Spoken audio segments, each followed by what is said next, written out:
Hey guys, still here and welcome back to Wargame Red Dragon. Today time for some replay analysis.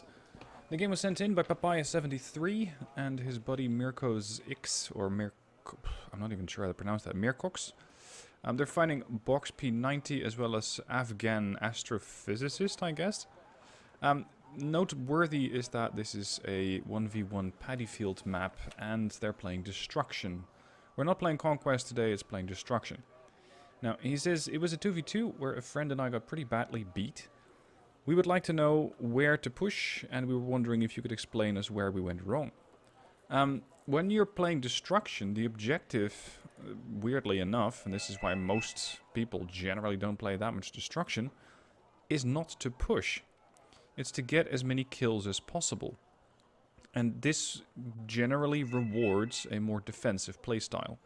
So if you're playing Destruction, I would orient my deck more around, or not so much the deck, although you could have a specific Destruction-based deck, I suppose, but to play more around a defensive setup. Make sure you have more ATGMs, make sure you have more reconnaissance, so you can snipe high-value targets. Try to flank around, especially over here towards Elena, over there towards Fedor. Maybe snipe some high-value anti-air. Because the more points that you have, the more the enemy is going to have to try and find some stuff of yours to kill. Now, when it comes to the opener, he, being Papaya, is going to go over here. And even though the attack markers are from Mirko, he's going to send his forces here. So let's see what he's built up there. There's 2 units of line infantry there, 2 HGMs, 2 more line infantry. We got 1 BTR-40 Alpha as a recon, 2 more line infantry. Arguably, depending on where you're going to go, I'd say this is too much line infantry. Because you'd ideally take the forest here. Taking the forest here is preferential, but not that easy to do. And arguably, I would want more HGMs, especially for here, and potentially for HGMs there if you're not flat out going with a tank. Speaking of, I'm seeing T-34-85s. Potentially as cheap fire support units, and then a T-72S as a heavy hitter. This is a good tank, good AP, good defensive, but if you find something like a super heavy, you're shit out of luck. You're not going to be able to defend yourself against it. 1 Sopal for anti-air defense, a reconnaissance helo, and we got 1 BTR-40 going to the flank. This is a good move. You got to make sure that nothing's flanking you here. Potentially you can have something going to the industrial area here. Just a couple of units of line infantry, let's say a fight-worthy recon unit, means not a sniper team, preferably a 10-man squad. Overall, I'd say this is not necessarily ideal setup. I would want more reconnaissance in here, and I would want to make sure I have more let's say standoffish infantry. HEGMs would be great. Over on the left, his buddy is going in with BTR-60 PBs, we got BTR-80s. 2 Tors, no less. That's a lot of anti-air firepower for the start of a battle. 3 Vasileks, 2 BTR-90s, BMP-1Ds. These are a great option potentially if he wants to push through Boris. But then again, it is not Conquest, it's Destruction. You don't have to push as much. People will try to push, and people will lose a lot of their shit. Now, you immediately encounter, yeah, this is what I was concerned about, the M1A2 Abrams. It's the American Super Heavy, and it has a lot of firepower. It has more frontal armor than what you can pen with the T-72S. It can do a lot of damage to anything and everything that you have over here. And while there are HGMs moving towards the building here, it's going to be tricky to try and get this thing out of your way. These are HGM Concours, so they'll not necessarily have the right amount of firepower. Yes, they'll damage the Abrams, but that's about the extent of it. It's not like they're going to 1 or 2 shot it, unless you get a flank. Now, what I generally like to do is to have a tank sitting somewhere over here.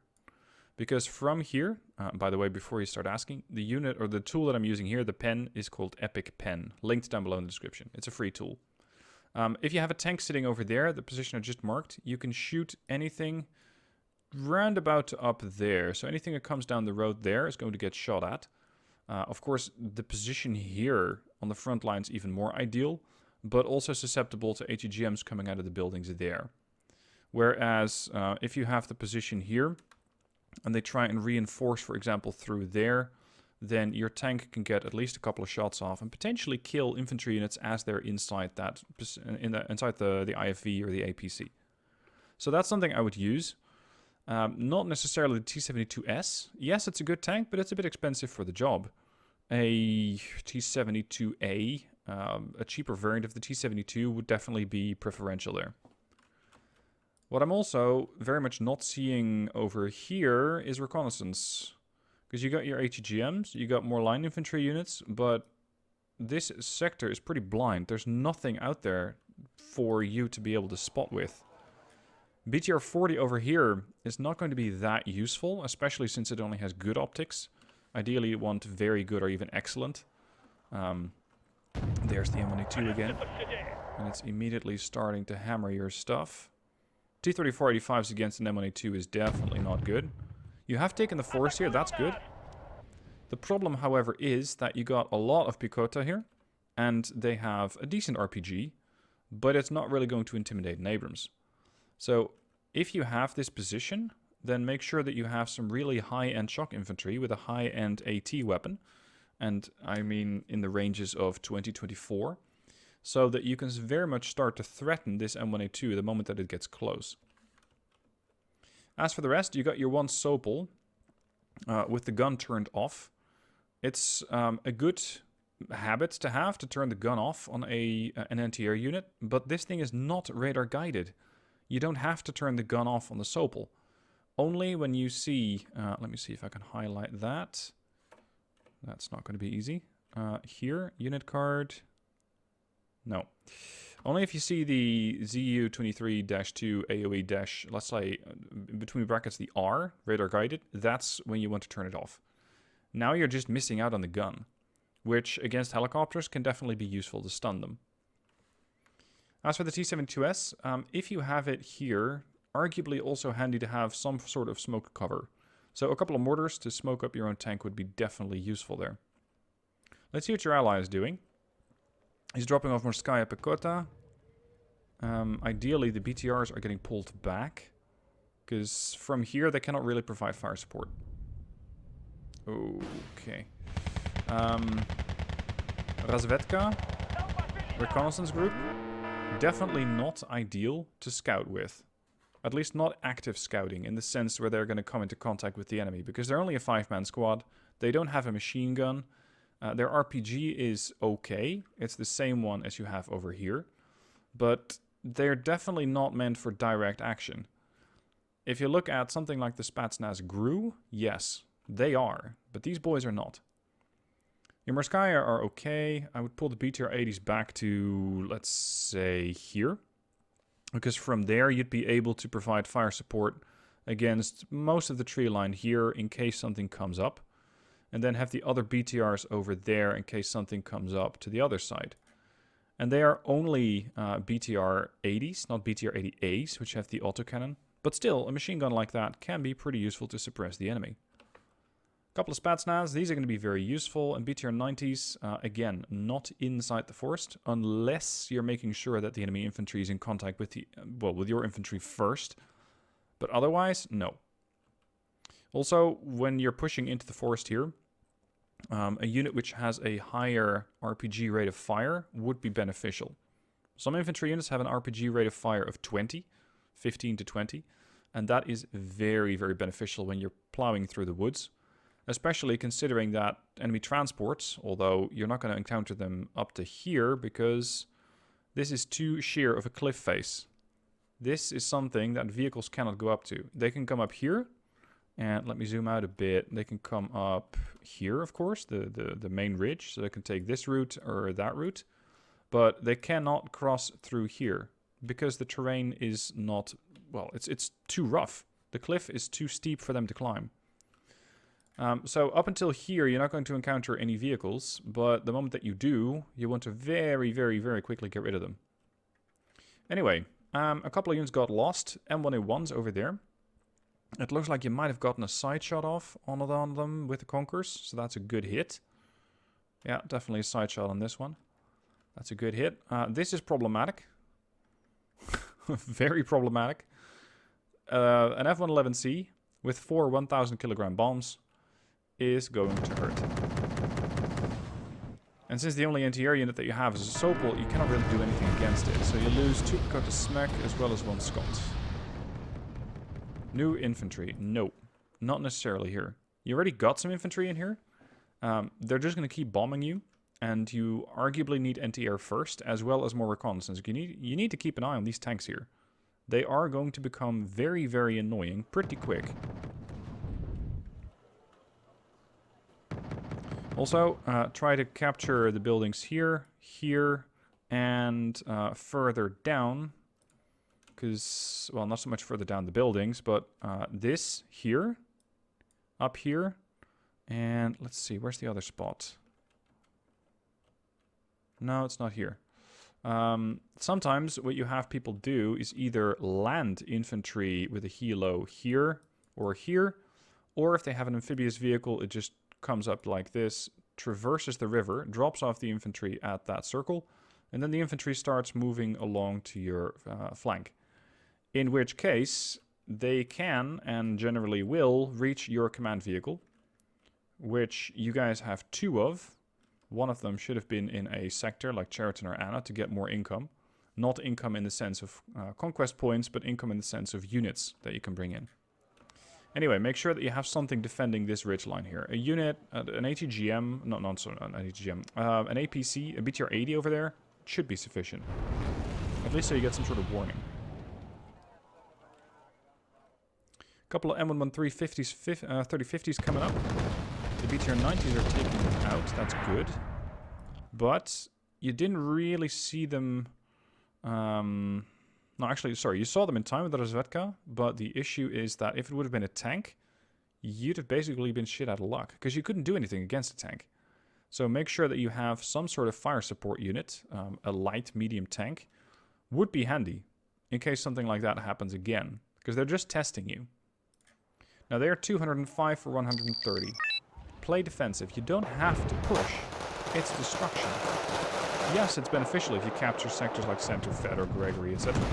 But it's not strictly required. This, by the way, surely because these are BTR 90s, you got away with it.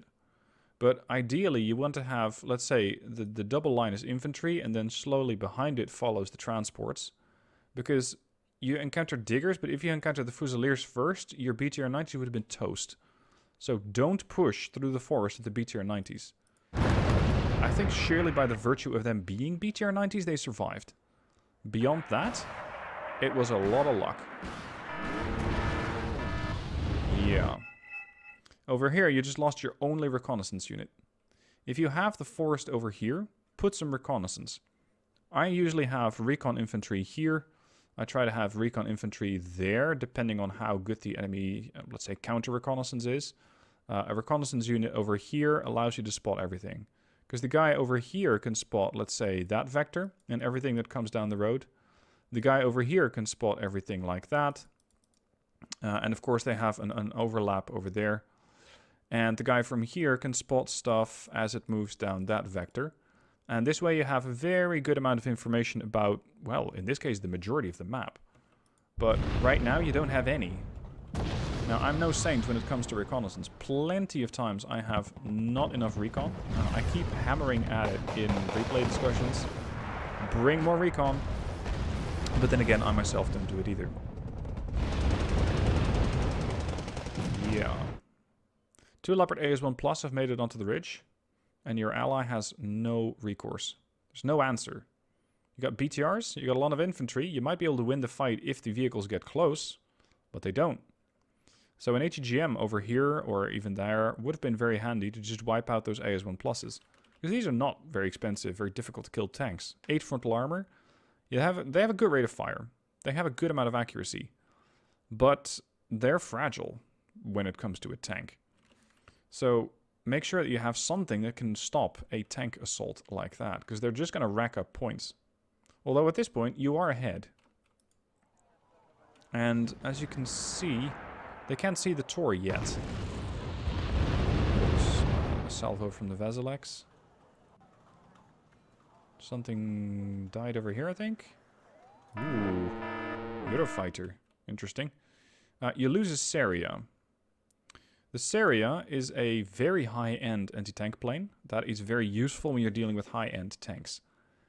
The Seria, I believe, costs about 100 to 130.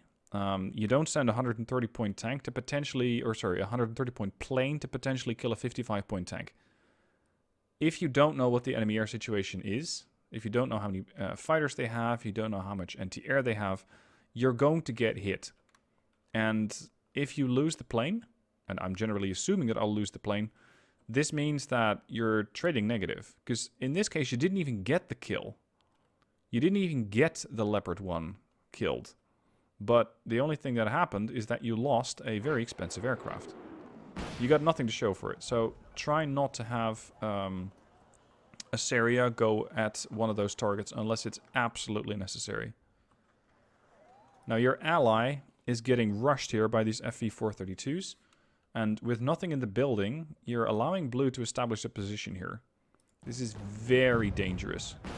Because if they get a position here, and I think that this guy is surprised that he's not finding anything. If they establish a position here, it's going to be difficult to dislodge them. You do have the advantage of the tree line, where you can park the BTRs. You could park the BTR 90s, which are repairing.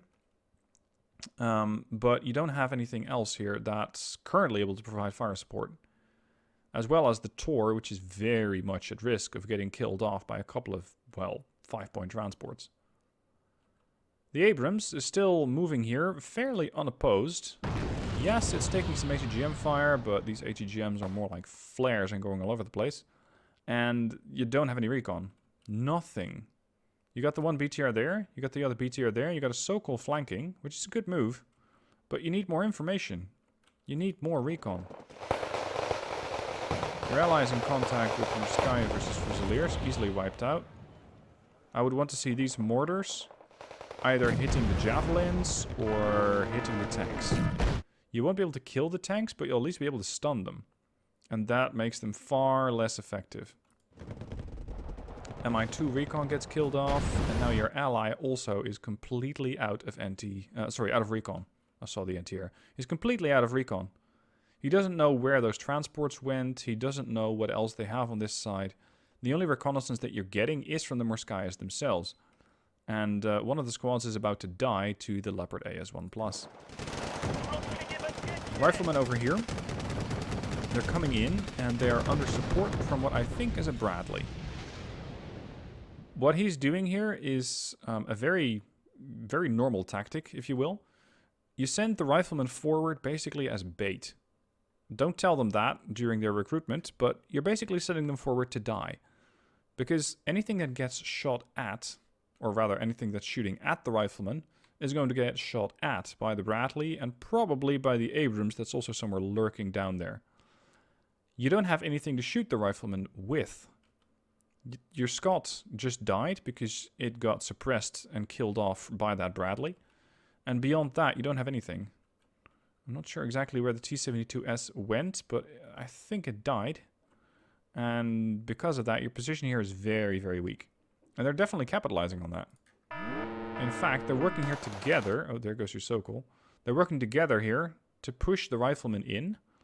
And the 113s here are going to suppress. This was Commandosi that died somewhere over there. So the enemy does have something over here. I'm not sure exactly where that Sokol and the Commandosi were supposed to go, but they never even made it close to their target. If you're going to plan on dropping them off here, that is exceptionally optimistic. And even if you do take the buildings here, what are you going to do with them? What is the overarching next step? Because just dropping off Commandosi here, here, not necessarily a bad move. But if you're going to go and try and push the feather with one helo and a couple of Commandosi, then it's not going to end well. Here we go. The transports are in position. The diggers are following in. Ideally, you'd have these in reverse. The diggers up front, the transports supporting. And then you got the M3A2 Recon Bradley. Expensive unit. Very good unit when it comes to spotting. It has 12 TOW-2 missiles. In my case, generally they don't survive long enough to fire all of them. But the Bushmaster is an okay autocannon to support. As you can see, your infantry is having all sorts of trouble trying to survive this. Now, I keep hammering home the point about fire support. Fire support units can be stuff like BMPTs, ZSU 57-2s, lighter tanks, not necessarily T-3045s, but even those could work here in a pinch. It's stuff like that that you need to suppress the riflemen, kill off all their transports, and make sure that they don't push on your position. But because you don't have enough recon here, you barely saw these guys coming. The only unit that's spotting them is the Scot.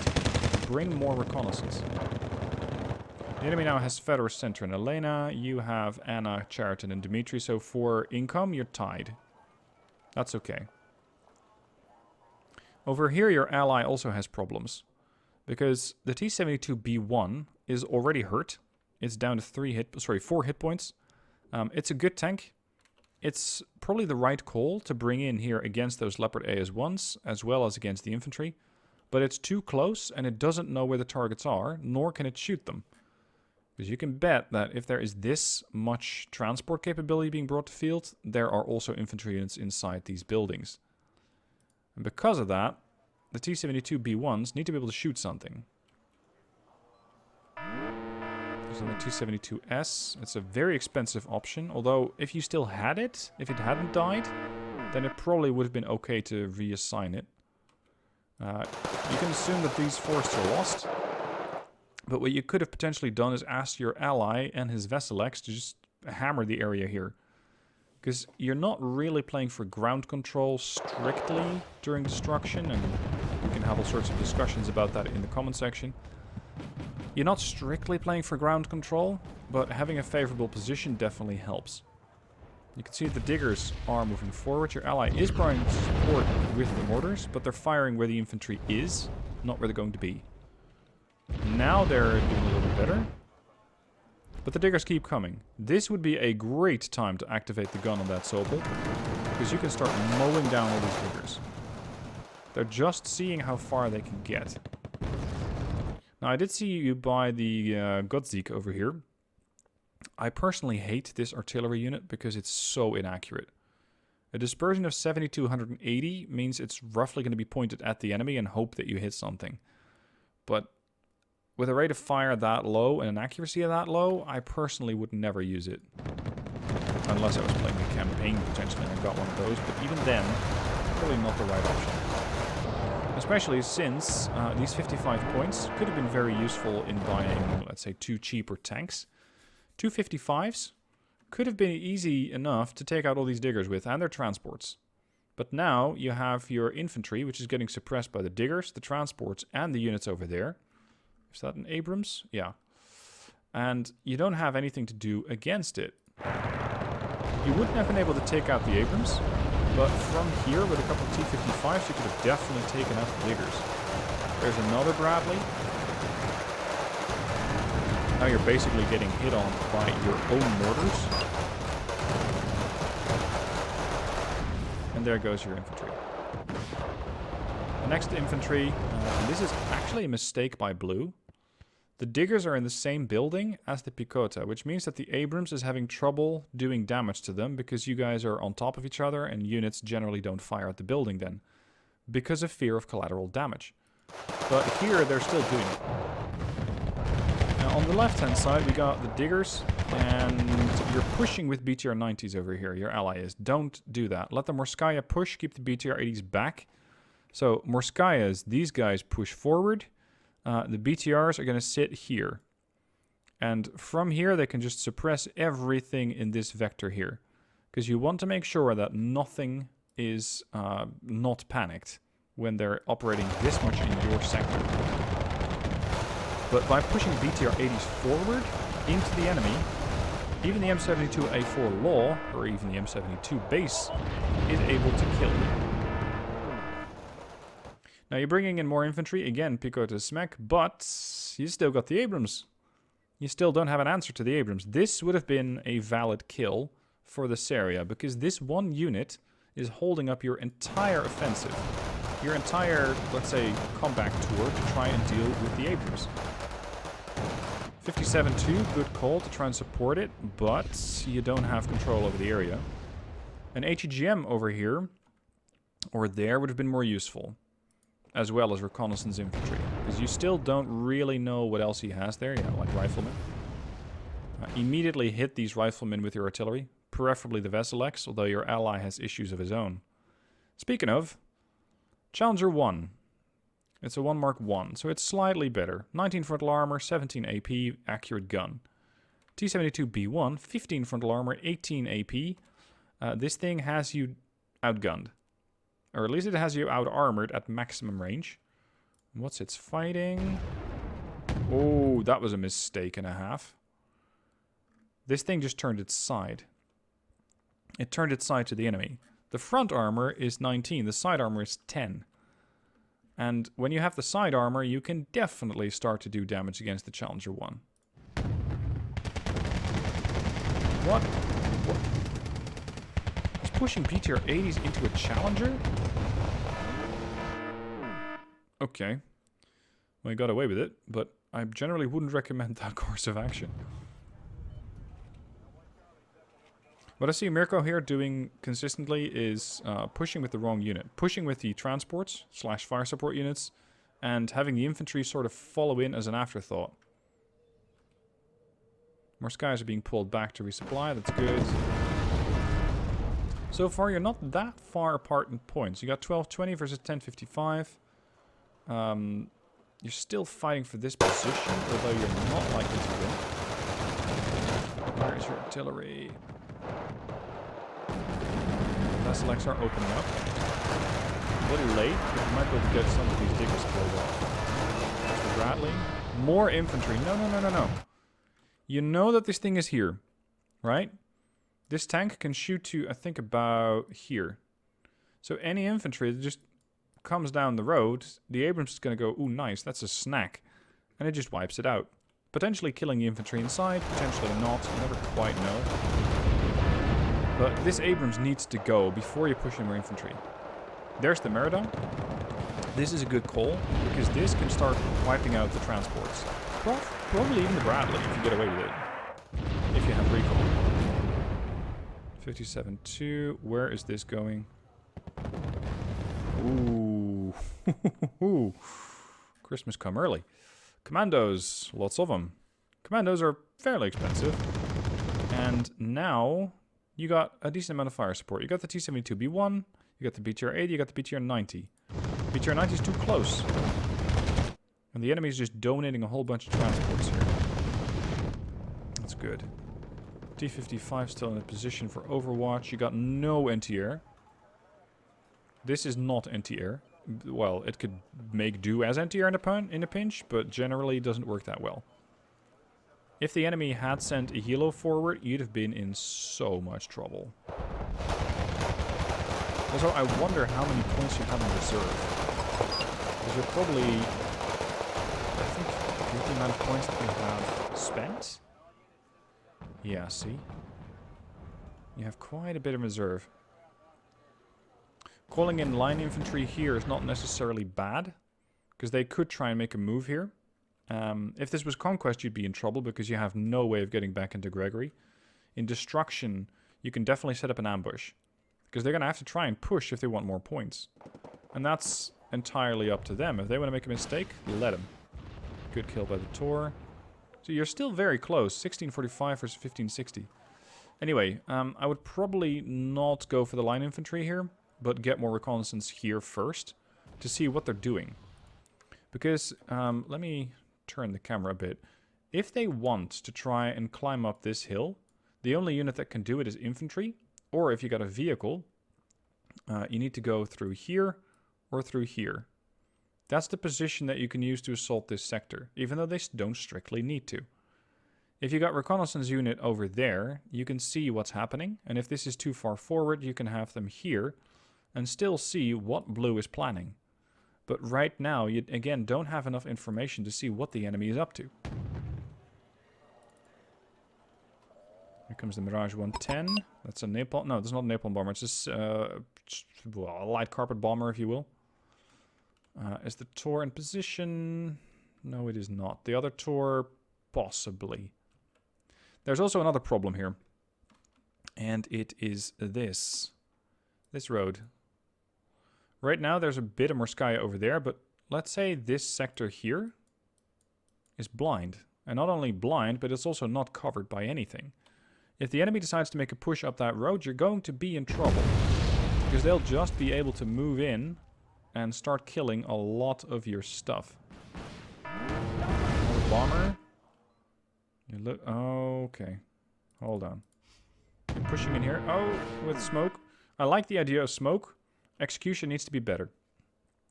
What you're trying to do here is smoke up the buildings like that. That's fine. It means that the buildings are basically out of the fight. And that's a good move. The problem is, there's still something here in the form of an Abrams and potentially something there. And they can just see past your smoke and shoot as you're maneuvering towards the building. So this sector here, your vehicles are fragile. And basically from the other side, the same thing. So this entire area, let's say this is their blind spot. From there, they cannot quite shoot you yet. But up until you get there, you're in trouble. No. No, don't send T-3045s.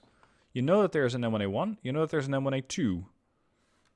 This thing is going to laugh its ass off when it sees the T-3045s. These things are not going to hold up for a minute against an M1A2. It's just going to be boom, 1 dead, reloading, 2 dead. That was the Abrams, the M1A1. Merida. Nope. The Merida doesn't have the firepower, and you don't have the visual. You did take out the Bradley, I think. The 80-pointer there. So that's a kill. This, again, is a target for the Seria. And then if you're going to fly it in, don't fly it in straight away. Because if you're going to fly it in like this, just straight on, you're going to look at the front armor of that tank. That's assuming that the tank's going to be positioned as it is now. And this tank has 22 frontal armor and 9 side armor. So ideally, you would order your plane not to go like that, but you would order them to go around here and then attack. Because that Abrams is working over the infantry here, potentially shooting the Merida, so it's distracted. It doesn't know that there's a plane on the way, and then you can attack the weaker side armor and potentially kill it in one go. That's how I would ideally start dealing with that Abrams. Even if you kill the diggers here, that's a big if. You don't have anything to do against the Abrams, although they're making a massive overreach here. And the Abrams, both of them, are at risk of getting killed. That one Scott. Right next to the target. They're both at risk of getting killed, those M1A1s. Sorry, the M1A1 and the M1A2. That was a massive mistake by Blue. Don't ever get your Abrams that close. Because you're just fighting line infantry. But even line infantry, if they get a side shot on you, they can kill that tank. Now, you are now ahead. 1,950 points versus 1,890 points. If this would have been a game with a timer, I'd say stop. Just don't make any more moves and defend. Let them come to you, because attacking is always more expensive than defending. Please shoot that down. Where are your tours? What the fuck? That better not be it. Yeah, it just bombed your tour. So either that thing was turned off or empty. When the enemy's attacking, they're going to be usually paying for it. It's expensive to push. Let them push. Let them push into your defenses. Set up a defensive barrier with HGMs, especially if they are potentially going to come up here. Set up HGMs here. Have units over there, here, here. Just create an almost impenetrable wall of firepower that's going to go off the moment that something comes up this ridge. Because what you're doing now is pushing both you and your ally. And while Morskaya 90 can do it, they're going to take losses. And the closer that you get, the more likely that you're going to see, there we go, more and more bombers. We've seen the French Mirages, we've seen the F-111, now there's a Deagle. In case you don't know the term Deagle, it's the F-15D Eagle, hence the Deagle as it's usually called. You don't have anything to deal with it. If you want to start farming planes, you could get another couple of anti-air units, because then you can start killing off these very expensive aircraft and get some points while they're trying to bomb 15 to 20 point infantry. But as it stands, they're just wiping you out without any cost in doing so. Again, pushing with transports, not pushing with your infantry. This guy moving forward. A whole bunch of transports.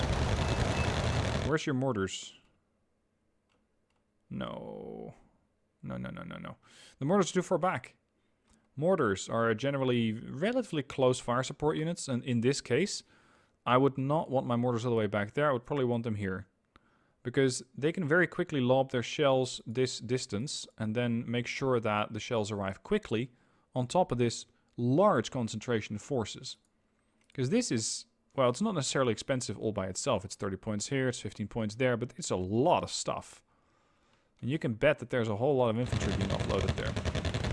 But beyond the T-80 and the T-72B1 that's not firing, here comes the Kahu, tank sniper, you don't have anything to deal with it. Fusiliers 90 is expensive, relatively, for line infantry.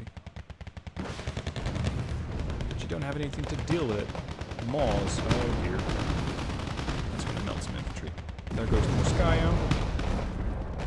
Over here, it's generally a lack of anti-air. Yes, there's a Tor coming in, but that's about it. And it's turned off. It's a lack of anti-air. It's a lack of fire support units, and the units that you do have are being pushed forward into a tree line where they have no business being, like the BTR-80s. This is good, having the Morskaya in contact with the Maw. The Maw, however, will probably slowly start to dismantle the Morskaya. And only one Morskaya squad is in contact with the enemy. As you can see at the bottom of the screen, only one of the AKs and one of the RPK-74s is firing. Which means that at the moment... There we go. Now the second squad's also fighting. At the moment you only had one squad going at it. And they had 4 squads firing back at you. This is where you would want your mortars to hit. The Maws, they're 10 points each, so that's 40 points total. And over here, the Fusiliers, so that's 15 points, times 3 is 45, and potentially you can get a couple of transports as a bonus. Because now the enemy is just getting ahead. Oh, no. The enemy's getting ahead. 2475 points versus 2015. Why are you pushing? It's not destruction. Sorry, it's not conquest, it's destruction. You're not playing to capture terrain. Because a few minutes ago I said build up a defensive line here. You can bet your ass that that's exactly what they've been doing here. I'm assuming that the M1A2 is still over there. The M1A1 probably also over there. If this was my sector, I would have units here. I would have units there. I would have units here. So that anything and everything that comes down this road to try and push into me dies. You don't have any business going into Gregory. You really don't have to. If this was a conquest game, yes, it'd be a good move. But it's a destruction game, so you're playing right into the favor of the enemy. Because even though you hit them with an MLRS, and that's a really good move, you don't have an advantage here. Nor can you create one, nor is it going to give you one. You're playing right into an enemy strong position.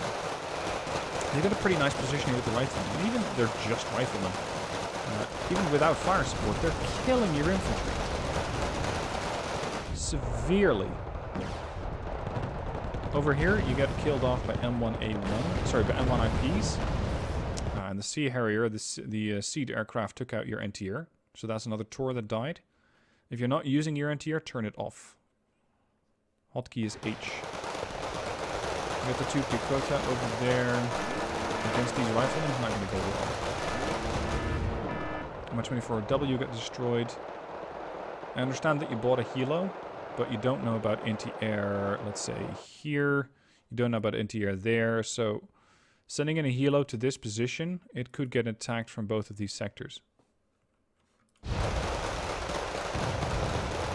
And here come the tanks. They're still trying to push infantry into this sector.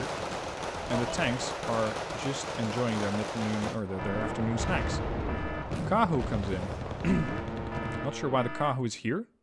It doesn't really need to come in to kill a Merida, because the M1A2 can do that all by itself.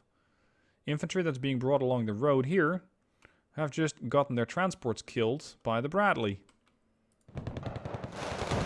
Your overall focus seems to be way too much on infantry. Too much on infantry, too little on fire support vehicles. There was a lot of NTR there. And because of that, you're constantly getting your infantry killed. At this point, I wouldn't be surprised if your infantry tab is mostly empty, at least from the Picota. Your ally surrenders, and you surrender shortly after. Overall, more reconnaissance. Just make sure you can spot stuff. Get more units to provide fire support to your infantry.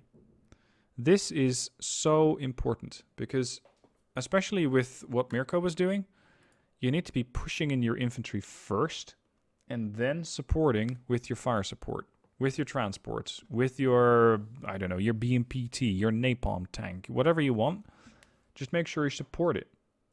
Because in the current way that you guys have been pushing forward, which you don't need to do since it's destruction, you just lost a ton of stuff. When it comes to losses, I can pretty safely predict that you're going to be taking a lot of losses from the M1A2, the Bradleys, and the F111s. Because you had no NTR, the Bradleys you could barely see, and the M1A2 you had no answer to. It's Bradleys, oh, transports, there's the M1A1, the Bradley again, more M1A1, more Bradley, the random airstrike from the 15, M1A1A1, M1A2s.